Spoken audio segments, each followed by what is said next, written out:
नमस्कार दोस्तों, क्या आप लोग जानते हैं हमारी मिट्टी में मौजूद एक जहरीला तत्व आर्सेनिक ही धान की पैदावार को कम नहीं करता है, बल्कि बहुत सारे जीवाणु भी हैं जो धान की पैदावार को 60 से 70% तक कम कर सकते हैं। जी हाँ, अभी शोधकर्ताओं के द्वारा एक स्टडी में ये पाया गया कि हमारी जो मिट्टी होती है जहां पर हम लोग धान की फसल को लगाते हैं, उस खेत में कुछ बैक्टीरिया और आर्किया क्या करते हैं, मिथाइलेशन कर देते हैं इस इनऑर्गेनिक आर्सेनिक का, जिसकी वजह से वो ऑर्गेनिक आर्सेनिक में कन्वर्ट हो जाती है। और उस ऑर्गेनिक आर्सेनिक के दो मेजर फॉर्म जो कि ज्यादातर बहुत ज्यादा नुकसान करती हैं। पहला आपका है डाइमिथाइल आर्सेनिक एसिड और दूसरा आपका है डाइमिथाइलेटेड मोनोथियोआर्सेनेट, और ये दोनों ही फॉर्म काफी ज्यादा जहरीली होती हैं। इनको ऑब्जर्व या इनको एब्जॉर्ब करने के बाद पौधे के अंदर एक बीमारी है जिसको हम बोलते हैं स्प्रेड हेड डिजीज। इस स्प्रेड हेड डिजीज के अंदर क्या होता है, देखो पौधा जब ये दोनों के दोनों टॉक्सिक सब्सटेंस को एब्जॉर्ब करता है तो पौधे के अंदर जब टिलरिंग स्टेज आती है तो पौधा किसी प्रकार के कोई सिम्टम शो नहीं करेगा और बाद में उसमें दाने भी बनते हुए दिखेंगे।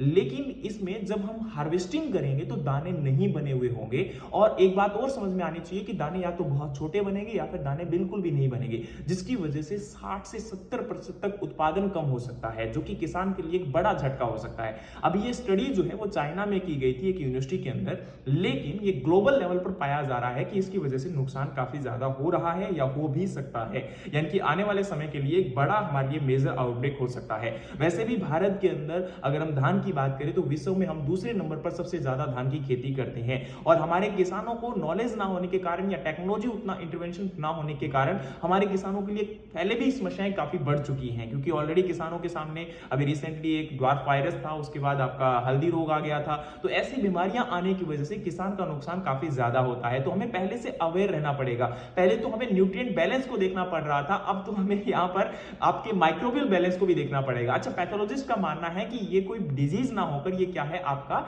एक डिसऑर्डर कह सकते हैं इसको, जिसकी वजह से उपज आपकी कम हो रही है। अच्छा, एक ये जो आपका आर्सेनिक है ये बॉडी के अंदर भी जाएगा तो ह्यूमन हेल्थ के लिए भी काफी ज्यादा नुकसानदेह हो सकता है। अच्छा, ये जो बीमारियां लगातार हमारे प्लांट के अंदर या ह्यूमन बीइंग में आ रही हैं, इनको हमें समझना पड़ेगा और उसके लिए एक बैलेंस हमें क्रिएट करना पड़ेगा। और इस बीमारी से बचने के लिए कोशिश करें कि धान की खेती में से जो आपका जल भराव होता है उससे बचें, दूसरा ऑक्सीजन बैलेंस में रखें और माइक्रोबियल बैलेंस में रखना बहुत जरूरी है। बाकी आपको ये जानकारी कैसे लगी कमेंट बॉक्स में कमेंट जरूर करिएगा। इसी प्रकार के और अपडेटेड वीडियोस के लिए हमारे चैनल को फॉलो कर लीजिए। जय हिंद, जय भारत।